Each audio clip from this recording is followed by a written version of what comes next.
तो उनके यहाँ बड़े कड़े नियम थे महाराज। ये रूप सनातन जीव गोस्वामी, ये जीवन इतने बड़े प्रकांड विद्वान, ये छत वाली तो छत वाली सामने रही नहीं, नियम कर लिया था जिस पर छत होगी वहां नहीं रहेंगे। और इसके बाद और नियम उन्होंने कड़ा बनाया कि पेड़ के नीचे रहेंगे, पर पेड़ के भी एक के नहीं, आज एक कल दूसरा। यहां तक हुआ जब सनातन पूरे हो गए, चल फिर नहीं सकते, पर नियम का पालन करने के लिए उनके साथी लोग जब शाम होती तो उन्हें उठा के दूसरे पेड़ नहीं चढ़ देते। इतना कड़ा नियम। और अपने पास सामान क्या रखा, एक कोपीन और एक मिट्टी का करवा, बस इतनी सामग्री पास। जो पहले करोड़पति थे, बहुत बड़े मनुष्य थे धन में, और यहां तक मीराबाई गई जीव गोस्वामी के यहां, वो दूर बैठे थे, जा करके कहा कि मीरा दर्शनार्थ आई है। तो अपनी भाषा में ये बोल गए जीव गोस्वामी, ये प्रकृति का हम दर्शन नहीं करते। उन्होंने स्त्री का नाम छोड़ा था, प्रकृति, स्त्री नाम नहीं लेते। यहां तक मानते अपने को सावधानी रहनी चाहिए, प्रकृति कहा। और तब मीरा ने जरा दूसरी बात कहला दी, क्योंकि मेरा स्त्री थी नहीं ना, मेरा स्त्री नहीं थी। मीरा ने ये कहलाया कि महाराज हमने तो सुन रखा था कि ब्रज में तो पुरुष एक ही हैं, आप दूसरे पुरुष कहां से आ गए जो प्रकृति से नहीं मिलते। क्या उस देवी को आने दो, दोनों के भाव हैं। लेकिन मैं ये कह रहा था कि राग के इस मार्ग में पहले विराग की सहायता अत्यंत आवश्यक है, नहीं तो राग का मार्ग ये महाराज बड़ा विकट मार्ग है। इसमें गिरने को इतना अवकाश है जिसकी कोई सीमा नहीं। क्यों? ये जो सौंदर्य है ना, ये वाक सौंदर्य, दृष्टि सौंदर्य, अनेक प्रकार के जो सौंदर्य हैं जो यहाँ पर हमारी कल्पना में आ रहे हैं, इनमें अगर कहीं मन फंस गया और भगवान के उस अप्रतिम सौंदर्य की तरफ हट गया तो यहाँ विनाश है। इसीलिए जो रास लीला है ना, ये सत्य काम की चीज नहीं है, इसीलिए गुप्त है। इसीलिए शंकर, नारद, अर्जुन, इनका भी इसमें प्रवेशाधिकार नहीं। इसीलिए ब्रज के जो ग्वाल थे उनको भी इस रासलीला का पता नहीं।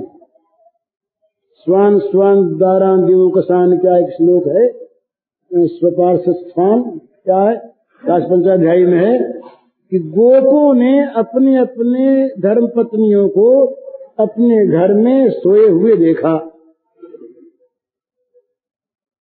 लोग कहते हैं शिशुपाल को नहीं पता लगा, लगता कैसे? पता तो नहीं है इसका उन ब्रज के गोपालों को, इतनी अंतरंग लीला है, इसका पता शिशुपाल जाए नहीं लगता। लेकिन इसलिए तो अंतरंग है, इसका जो दिव्य रूप है, उसको अगर कोई जिसके मन में संसार के गंदे काम बसते हैं, वो यदि इसमें प्रवेश कर जाए कहीं तो मारा जाएगा, क्योंकि इसकी भाषा दूसरी है, भाषा दूसरी है इसकी। तो इसकी भाषा को अगर ये लौकिक भाषा में ले लेगा तो मर जाएगा। परीक्षित ने लिया तो भगवान ने सुखदेव जी महाराज ने कहा बस ठीक हो गया महाराज, खत्म मामला, इसके आगे और नहीं। तो ये राग का जो मार्ग है इसमें बहुत सुख है, बड़े आराम का है, पर गिरने का भय। इसलिए क्या कहे राग के मार्ग वाले, अधिक सावधान रह करके वैराग्य को साथ रखें। वैराग्य रहेगा अनुचर होगा, वैराग्य रहेगा अनुचर होकर उसका, पर अनुचर ऐसा हो कि जो हमेशा मालिक को बचाए रखे। जहां कहीं भी इस प्रकार की कोई भी स्थिति आने को हो, वहां विराग सामने आ जाए। बस चैतन्य महाप्रभु के जीवन में इस चीज को आप देखिए। इतना रास पंचाध्याय के एक एक श्लोक पर तो ना पूछे, एक श्लोक कोई बोल दे श्रृंगार रास पंचाध्यायी का तो ये मूर्छित हो जाए। लेकिन इनके जीवन को देखिए, विष्णु प्रिया जी रोती रह गई। विकट वैराग्य, जीवन भर इन्होंने 18 साल तो इनके महाराज दिव्य भाव में, गंभीरा लीला में, पुरी में रोते भी थे। 18 साल तक ये लगातार विरह और मिलन की दशा में रहे। अब मिल गए श्याम सुंदर, प्रसन्न हो गए। थोड़ी देर के बाद ही हट गए। धारा बही, यहां तक धारा बही, ऐसा वर्णन आता है, वो एक प्राचीन चित्र मिला है कि आंखों से धारा नहीं बहती थी, आंखों से आंसुओं के फव्वारे छूटते थे। यूं एक छोटा कुंड था और रोज भर जाता था। और जब ये उस विरह में रोते, संतप्त होते, तो इनके दुख को कोई देख नहीं सकता, कितना भयानक दुखी इनको देखते। कुछ देर में जब देखते कि आ गए श्याम सुंदर, जैसे कोई मिल रहे हो, यूं मिलते। 18 साल तक इनके दशा रहे, 18 वर्ष तक इस लीला में रहे। जगत संपर्क शून्य, किसी वस्तु से कोई लेन देन नहीं, कौन सजाता, कौन कहता, किस चीज। और इतने परम सुंदर थे ये, पहले को ठिकाना नहीं। भावावेश, समुद्र के तट पर गए, जा रहे थे, देखा समुद्र की नीलिमा को, याद आ गई नील सुंदर, और याद आ गई नील सुंदर को नहलाने वाली यमुना। कूद पड़े, यमुना में कूद गए, समुद्र में कूदे, यमुना के भरोसे कूद गए। हाहाकार मच गया, पता नहीं कहां गए। 2 दिन के बाद मछुओं के जाल में निकले, बाहर लाए मछली, देखा कोई बड़ी मछली मिली है, देखे तो महाप्रभु, कीर्तन आरंभ हुआ। यही उनकी दवा थी, जब मूर्छा होती तो भंग होती कीर्तन से। तो वहां कीर्तन किया गया, नाम गया कान में, धीरे धीरे शरीर में चेतना आई, उठ बैठे। पर जादू हो गया, जिन मछुओं ने निकाला उनको पकड़ करके, वे मछुए नाच उठे। उन मछुओं के अंदर प्रेम का प्रादुर्भाव हो गया, इनके स्पर्श मात्र से। इतना इनका प्रेम से भरा हुआ कलेवर था कि जिसके स्पर्श करने से मछुओं में प्रेम उत्पन्न हो गया। वे भावावेश में आकर के भगवान का कीर्तन करके नाचने लगे। इतना इनका प्रेम, इतना प्रेमी हृदय, इतना इनका अनुराग, परंतु इनका त्याग वैराग्य इतना विकट कि जिसको वो माधवी को मिल आने वाले बेचारे हरिदास को निकाल ही दिया। इतना विकट वैराग्य, इतना विकट त्याग कि कहीं पर किसी प्रकार से भी रियायत नहीं। हरिदास की ये लोगों ने सिफारिश की तो बोले हरिदास मेरा प्राण है, इसीलिए तो मैंने उसको दंड दिया है। दंड को दूसरे दिया जाता है, उसके बिना मेरे प्राण रोते हैं, परंतु मैं अगर अपने को दंड न दूं तो लोग क्या समझेंगे। इसलिए उन्होंने ये विकट भयानक रूप से हरिदास महाराज को निकाल दिया। बेचारे जाकर त्रिवेणी में डूब गए। 2 वर्ष के बाद आए नहीं, उनको बुलाया नहीं। तो राग के मार्ग में सब ठीक है। ये मैं इसलिए कह रहा हूं कि आज लोग मेरे पास बहुत आए, रास की बात कहो, रास की बात कहो, राग की बात कहो। मैंने कहा भी राग की बात तो कहें, पर हमारे हृदय में पहले विराग नहीं तो राग आवे कैसे। और सुनने वालों के हृदय में भी विराग नहीं तो ये राग रहेगा कैसे। इस राग के रखने के लिए विराग चाहिए, नहीं तो क्या होगा कि उस राग के साथ ये राग कहीं मिल गया, उसको मिला दिया तो ये तो आवेगा नहीं, और उसी राग को ये राग मान लेंगे और मामला सारा गड़बड़ हो जाएगा। इसलिए ये बड़ी आवश्यक बात है, पहले इस रस की, इस प्रेम की, इसकी जो चर्चा करते हैं उन लोगों को सबसे पहले बड़ा सावधान हो जाना चाहिए। वैराग्य के मार्ग को अपनाने के लिए वैराग्य के मार्ग के रूप में नहीं। अब दूसरी, ये तो सावधानी की बात। अब बात यह है कि इसमें एक दूसरा भाव है, वो बड़ा सुंदर भाव है। वो भाव यह है इस राग के मार्ग में सबसे अधिक सुरक्षित मार्ग जो है, यद्यपि वो है कुछ निम्न श्रेणी का, सुरक्षित मार्ग है, वो है दास मार्ग, दास रत। ये सबसे अधिक सुरक्षित है जो हनुमान जी महाराज की थी। मैं दास, मैं सेवक और भगवान मेरे स्वामी। और इससे आगे बढ़े तो एक बड़ी सुंदर पद्धति है वात्सल्य। ये दो सख्य भी जोखिम का है और मधुर तो अत्यंत जोखिम का है। मधुर के अधिकारी तो श्री ब्रजगोपियां ही हैं और उनका होना बड़ा मुश्किल। तो ये जो दो मार्ग हैं इनमें आपत्ति नहीं, ये राग का मार्ग है। सेवा का जो मार्ग है राग का मार्ग है, ये विराग का मार्ग नहीं है। यहाँ तो दिन भर सेवा करनी पड़ती है, दिन भर। एक बार की बात है, ये आपकी तो सुनी हुई बात है, नई बात नहीं है। ये सेवा में सबसे उत्तम उदाहरण माना जाता है श्री हनुमान जी का। तो एक बार क्या हुआ, ये सब भाइयों ने सुग्रीव इत्यादि नंदन ने मिल करके सोचा, विनोद था कि ये हनुमान हरदम साथ रहता, ये कभी छोड़ता नहीं राघवेंद्र को, तो कोई व्यवस्था ऐसी करें कि कुछ दिन इनको छुट्टी मिल जाए।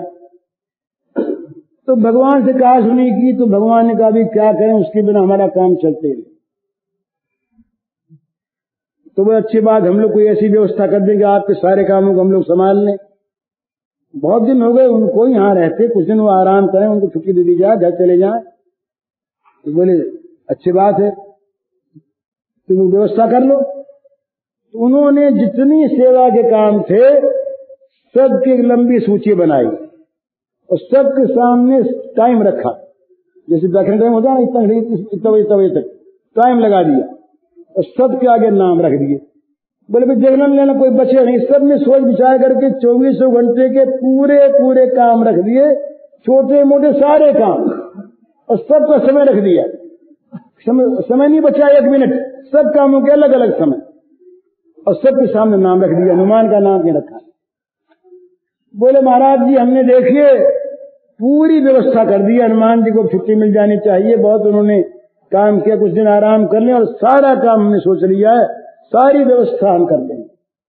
ये सब लाओ देखें लिस्ट, तुझे देखिए सब में सब ठीक, नाम सब में ठीक। अरे बोले हनुमान जरा आना यहाँ पर। सरकार तो तुम भी जरा पर तो लो, कोई चीज छूट तो नहीं गई हो। हनुमान ने देखा, बोले सरकार सब तो ठीक है, एक चीज छूटी है और वो इस दास की जिम्मे रहे। हाँ बोले ठीक है, जो छूटी सो तुम्हारे जिम्मे।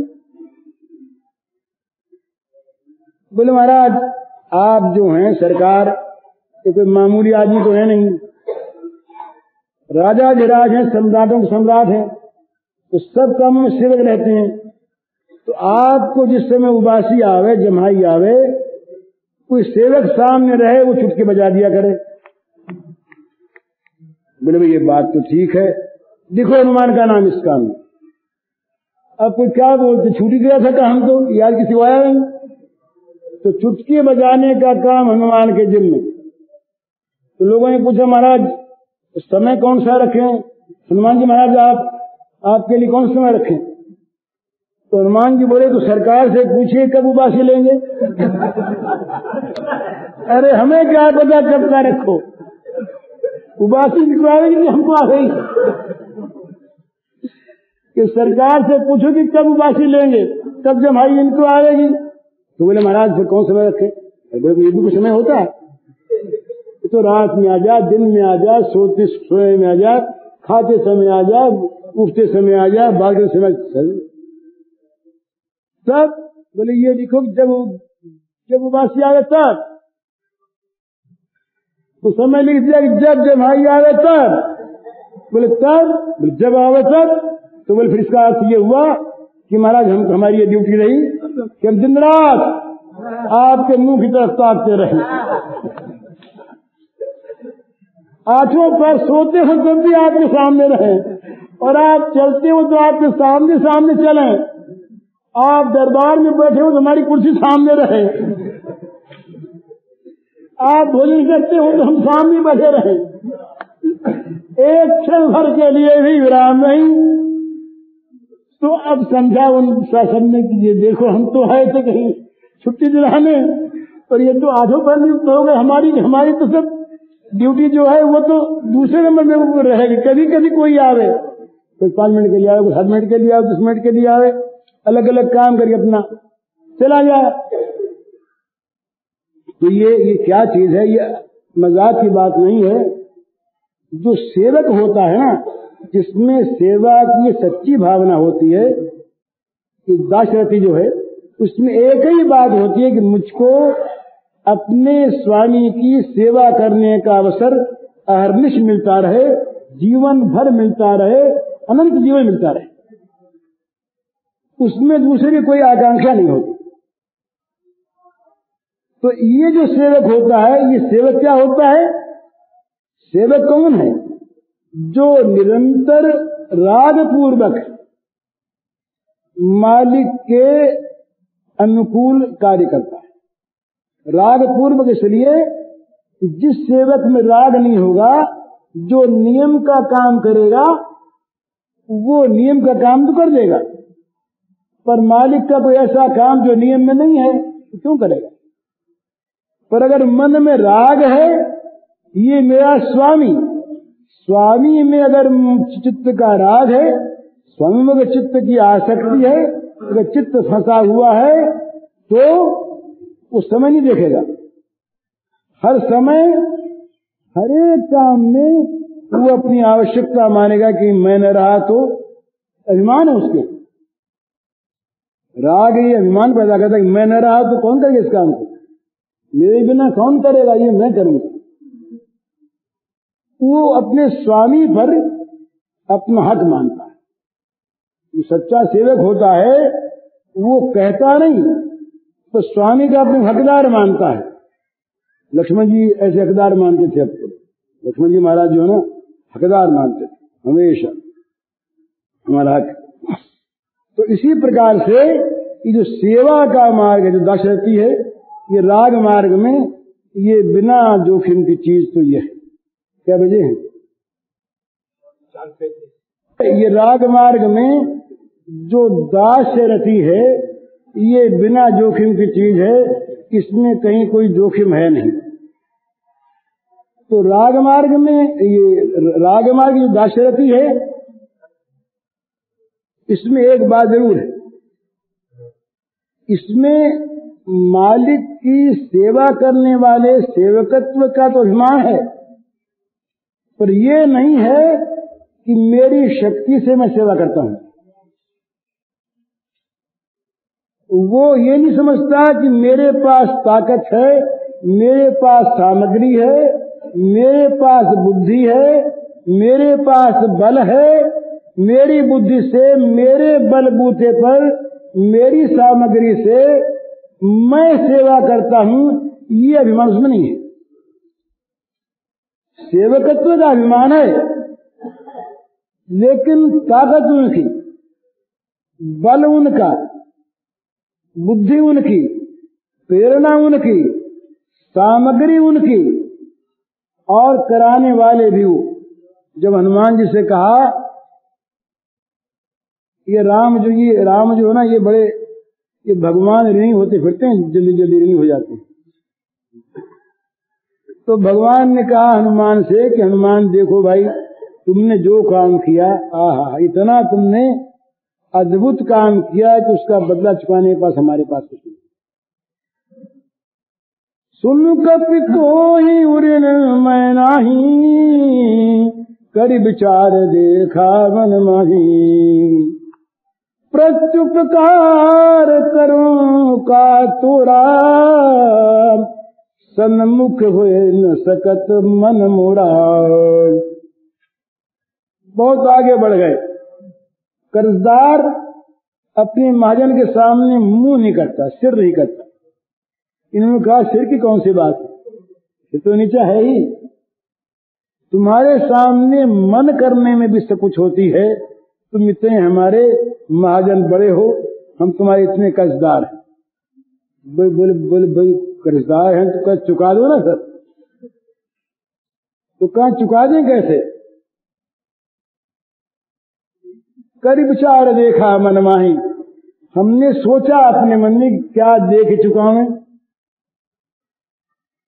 तो तुम्हारे उपकार के बदले में हमारे पास कोई चीज हमको दिखी नहीं जिसको देख करके तुम्हारा ऋण चुका दें। भैया हम तो हमेशा कर्जदार रहे। पर हनुमान ने क्या कहा? हनुमान ने कहा महाराज बस भुलाते हैं आप हमको। अरे बंदर शाखा से शाखा पर जाई, एक डाली दूसरी डाली पर कूदने वाला बंदर, उसमें कोई बल है? कि तो आपके बल से हमने लंका को जला दिया, आपके बल से हमने समुद्र को पार कर लिया, आपके बलबूते पर हमने अक्षय कुमार को मार दिया, आपके बलबूते पर रावण की सभा में हमने विजय प्राप्त कर ली, और आपके बलबूते पर खबर लेकर हम लौट जाए, नहीं तो समुद्र लांघना मुश्किल। तो हनुमान भी सच्ची कहते, राम का स्वभाव है ये ऋणी होना। और हनुमान अपनी स्थिति बताते हैं। अगर कभी सेवक के अंदर अपने बल का अभिमान आ गया कि मैंने अपने बल से, अपने बलबूते पर, अपनी शक्ति पर, अपनी बुद्धि पर हमने मालिक की सेवा की, तो भगवान तो जरा वहां पर हंस तो लेते हैं, पर कभी उसको दिखा देते हैं उसके बलबूते की चीज। एक बार की बात है, द्वारका की बात है। द्वारके की बात से वहां बात चली। सत्यभामा जी बैठी थी। सत्यभामा जी ने बात में कहा कि हाँ देखा है, जगत का सौंदर्य तो देखा है, पर ये सरकार हम जैसी सुंदरी कोई आपको मिली नहीं है। भाई ऐसी बात, तुम बड़ी सुंदर हो गई बात। एक दिन बात चल रही थी, भाई कौन जल्दी जा सकता है, किसकी चाल तेज है। तो बात चलेगी भाई वो तेज है, वो तेज है। तो गरुड़ जी ने कहा वहां बैठे बैठे थे पास मन में, ये सब सरकार क्या बात कर रहे हैं, हम तो बैठेंगे, हमारे समान किसी की चाल संसार में है क्या? तो बोले सरकार आप चाल वाल की बात सोचते, दास बैठा है, दास से बढ़कर किसकी चाल है? तो दास आपका सेवक है। वो ठीक गरुड़ जी, आप में तो बड़ा बल है महाराज, बड़ा बल है। फिर चलिए एक दिन बात, तो बोले भाई संसार को सबसे शीघ्र अपने वश में कौन कर सकता है? तो हाथ में था चक्र, वहां रखे थे चक्र भगवान। वो बोले कि महाराज ये हम हमारे बैठे सोचेंगे कि सारे जगत को वश में कर ले हम अभी से, कौन बात है? भगवान ने कहा हाँ तुम तो ऐसे ही हो भैया। एक दिन बात चली सबके मन में बात पैदा कर दी। तो भैया बोले भाई हनुमान को बुलाना है, एक काम है। तो बोले हनुमान आवे, तो हनुमान तो बिना राम के बातचीत करेगा नहीं, हनुमान के लिए राम चाहिए। तो श्री कृष्ण बोले कि राम तो हम बन जाएंगे, राम तो हम बन जाएंगे, पर सीता कौन बने? हाँ? तो सत्यभामा जी आप बनो सीता। सत्यभामा जी ने कहा हाँ सीता बन जाएंगे, कौन सी बात। तो बोले अच्छी बात है, हम तो राम सीता बन जाते। तो चक्र भगवान से कहा कि आप एक काम करो, आप दरवाजे पे बैठे रहो, समझे, किसी को आने मत देना। बोले ठीक, नहीं आने देंगे। गरुड़ जी से कहा कि गरुड़ जी आप जाइए गंधमादन पर और हनुमान से कहिए कि भगवान राघवेंद्र ने आपको बुलाया। राघवेंद्र कहिएगा, मैं तो आवेगा नहीं, उसको कृष्ण की क्या परवाह है? आवेगा नहीं वो, तो अच्छी बात है। तो ये साहब गए, गरुड़ जी गए, गंधमादन पर गए तो ये भगवान राम की अर्चना कर रहे थे। संदेश सुनाया तो बोले अच्छी बात है गरुड़ जी महाराज आप चलिए, और मैं आया।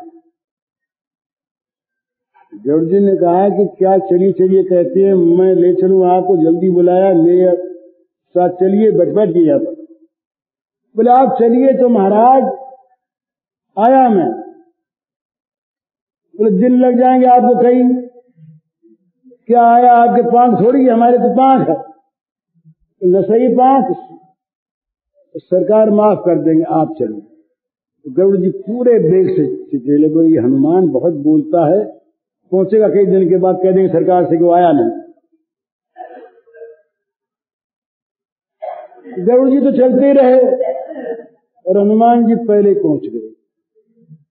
जब हनुमान जी पहुंचे वहां पर दरवाजे पर ये चक्र महाराज बड़े सुदर्शन जी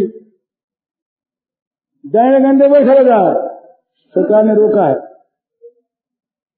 तो वो बोले कि राघवेंद्र के दरबार में हनुमान की विरोध हुई नहीं आज तक, तो तुम नई बात कर, तुम कौन आगे बढ़े? यहां पर राघवेंद्र के दरबार में हनुमान हमेशा खुला दरवाजा, रात में जा दिन में जा, जहां जाए अंतपुर में जाए। कौन तुम? बोले हम चक्र हैं। नहीं माना, उठा के चक्र को दबा दिया। चलो अंदर गए, राम को देखा, प्रणाम किया, सीता को देखते रह गए। भगवान बोले कि प्रणाम करो ना। बोले महाराज जी तो कुछ चुड़ैल बैठी है, ये कैसे आ गई आपके बगल में?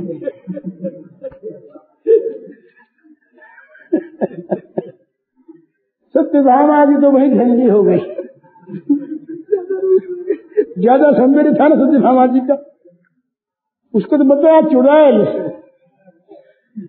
ये कहां से आगे बैठ गई है? तो सत्यभामा जी का गर्व ही हो गया। इतने में वो गरुड़ जी आए पीछे से, गरुड़ जी अंदर आ गए। अंदर आ करके गरुड़ जी ने देखा कि हाँ तो हनुमान जी पहले बैठे हैं, तो गरुड़ जी का गर्व भी शांत हो गया। अब भगवान बोले कि वो चक्र महाराज जो बैठे थे दरवाजे पर, भाई वो कहाँ गए हनुमान? तुम कैसे आ गए? क्या तुमको उसने रोका नहीं?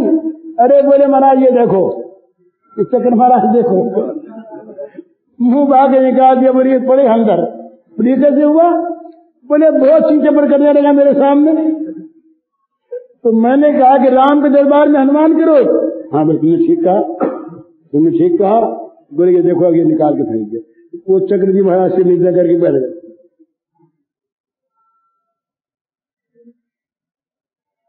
तो इस प्रकार से ये जब कोई अपने बल का अभिमान होता है दास में, ये मैं कह रहा था ये कि सेवक में सेवकत्व का अभिमान तो है, पर मेरी बुद्धि से, मेरे बल से, मेरी शक्ति से,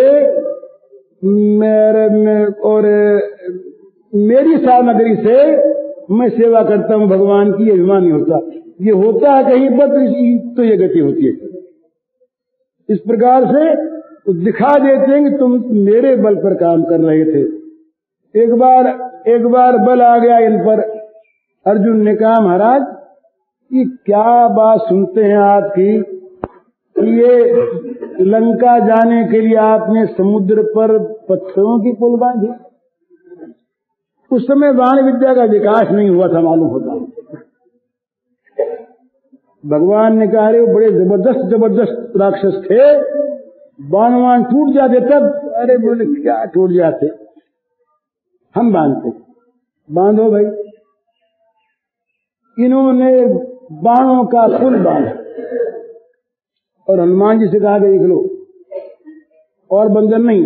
हनुमान जी निकलने लगे तो चूर चूर हो गया भगवान ने देखा कि अर्जुन की तो बात जाएगी, तो भगवान नीचे उसके आ गए तो लहू निकल गया, तो जल लाल हो गया।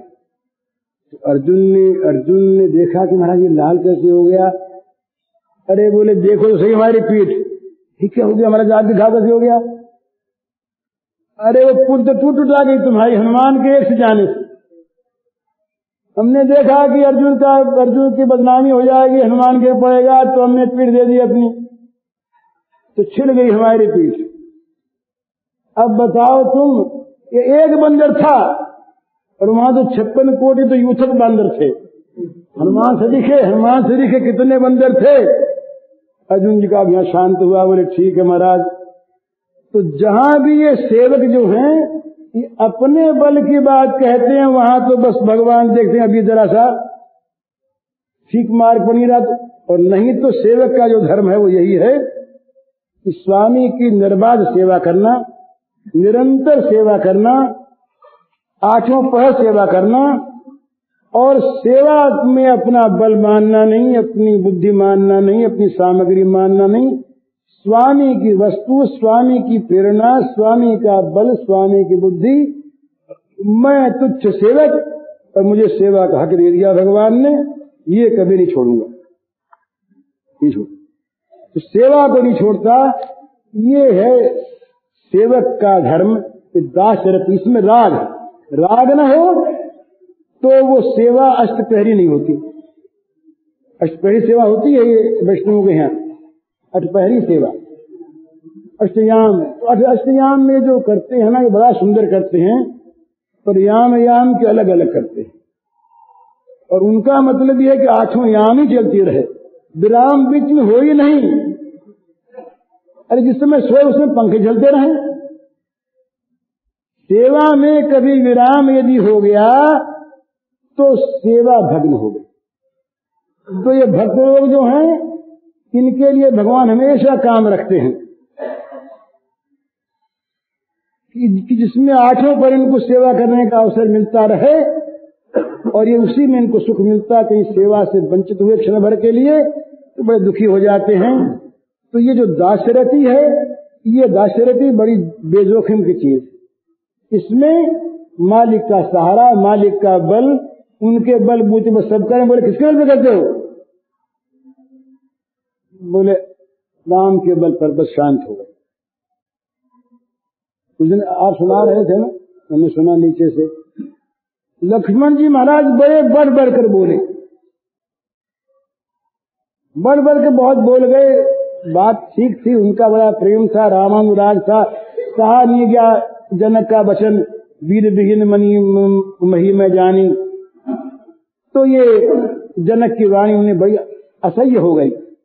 बोले राम को मुंह करके, पर बोले क्या? बंदूकों को ब्रह्मांड उठाऊं, योजना प्रमाण ले खाऊं, ऐसा वो सको मेरे मूल की बतोरी, कांच खरीदे में डालो फोड़ी। कुछ नहीं हुआ, किसी को कोई असर नहीं पड़ा, ये बोलते गए। इन्होंने देखा कि कुछ बोलने में भूल हो रही है, याद आई बात, तब बोले अरे इनके सामने अपनी डींग हाँक गया। तब बोले तोरो छत्र गदन रजन तब प्रताप बलनाथ, बस तो प्रताप बलनाथ, जो न करो प्रभु पद शपथ पुण्य न धनो धनुहाथ। लखन सकोप बचन जब बोले, जगमगाने मही दिग्गज डोले। डोल गए दिग्गज, मही डगमगा गई। क्यों डगमगा गई? तो प्रताप बलनाथ, राम का बल, राम का प्रताप आ गया लक्ष्मण की वाणी में। तब लोगों ने देखा कि अब खैर नहीं। तो ये इसीलिए जो सेवक हैं, वो सेवक केवल अपने स्वामी का बल मानते हैं, उनकी बुद्धि मानते हैं, उनकी सामग्री मानते हैं, अपना सौभाग्य मानते हैं कि अपनी चीज को अपने लिए बचने का काम भगवान ने हमें सौंप दिया कि तुम करते रहो, हम धन्य हो गए। उसमें एक भय रहता है, मालिक का भय है। यद्यपि भय सेवक जो पुराना होता है उसको नहीं रहता, पर तब भी एक मर्यादा है, एक भगवान के सामने एक सम्मान का भाव है, नीचे बैठना है, चरणों में रहना है, हुक्म बजाना है, तो सावधानी है, बेनियम नहीं करना है। सख्य में बेनियमी आ जाती है, इसलिए थोड़ा सा वो जोखिम की चीज है, और मधुर में अत्यंत बेनियमी है, इसलिए बहुत जोखिम की चीज है। वात्सल्य में बेनियमी तो है, पर बेनियमी होते हुए भी उसमें डर है कहीं बीमार न हो जाए, उसका डर है, इसलिए वात्सल्य भी बेजोखिम का है। सख्य में कुछ जोखिम है और मधुर में बहुत जोखिम है, इसलिए राग का मार्ग तो उत्तम, विराग की अपेक्षा राग मार्ग उत्तम सहज, पर विराग मार्ग, ये राग मार्ग में सर्वोत्तम चीज है मधुर, और उसके अधिकारी नहीं। इसलिए सर्व सुलभ, सबके लिए सरल, और अवश्य अवश्य भगवान की कृपा प्राप्त कराने वाली रति, वो दास्य रति है, वो सेवक रति है, वो दास्य भाव है, और ये रागानुगा भक्ति है। भगवान हमारे स्वामी, हम उनके सेवक, वो हमारे मालिक, हम उनके दास। पूज्य श्री भाई जी के इस प्रवचन का शीर्षक है राग का मार्ग सुगम है, परंतु गिरने से बचने के लिए वैराग्य को अनुचर के रूप में साथ रखिए, और इसका कैसेट संख्या है 230।